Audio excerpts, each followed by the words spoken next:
கிறிஸ்துவுக்குள் அன்பானவர்களே, நம்முடைய ஆண்டவரும் இரட்சகருமான இயேசு கிறிஸ்துவின் வல்லமையான நாமத்தில் உங்களை வாழ்த்தி வரவேற்கிறோம்.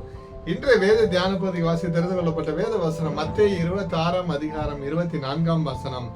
மனுஷகுமாரன் தம்மை குறித்து எழுதியிருக்கிறபடியே போகிறார்.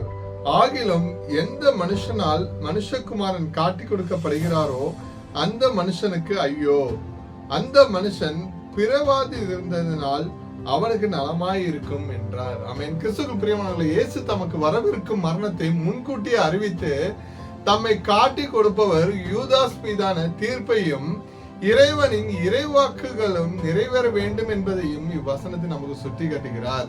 இச்செயல் தெய்வீக திட்டத்தின்படி நடந்தாலும் துரோகம் செய்பவன் கடுமையான தண்டனைக்கு உள்ளாவான் என்று இயேசு எச்சரிக்கிறார்.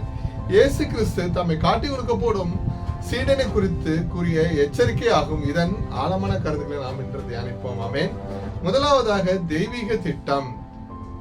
எழுதியிருக்கிறபடியே இயேசுவின் மரணம் ஏதோ எதர்ச்சியாக நடந்த விபத்து அல்ல. எனக்கு பிரியமானவர்களே, பழைய ஏற்பாட்டு தீர்க்க தரிசனங்களில் முன்னறிவிக்கப்பட்டபடியே, உதாரணமாக எசாயா 53 அதிகாரம் சங்கீதம் 22 வசனத்தில் மானுடத்தின் பாவங்களுக்காக அவர் சிலுவையில் பலியாக வேண்டியது தேவனுடைய திட்டமாகும்.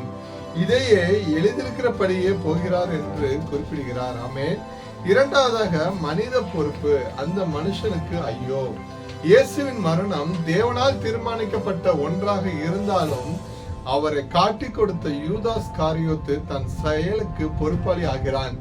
தேவனுடைய திட்டம் நிறைவேற ஒரு கருவியாக இருந்த போதும் தீய நோக்கத்துடன் அவன் செய்த துரோகத்திற்காக அவனுக்கு கிடைக்க போகும் தண்டனை மிக பெரியது. எனக்கு பிரியமானவர்களே, மூன்றாவதாக கடுமையான எச்சரிக்கை.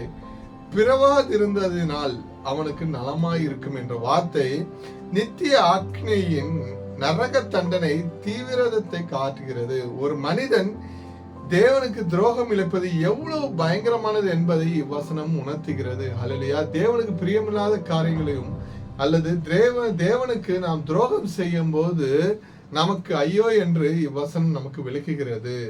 தேவனின் திட்டம் நிறைவேறினாலும் தீமை செய்ய துணியும் மனிதன் அதற்கான தண்டனையிலிருந்து தப்ப முடியாது. எனக்கு பிரியமானவர்களே, நம்ம அழைத்த தேவன் உண்மை உள்ளவர். கர்த்தராகிய இயேசு கிறிஸ்துவின் கிருபை உங்கள் அனைவரோடு கூட இருப்பதாக. ஆமென்.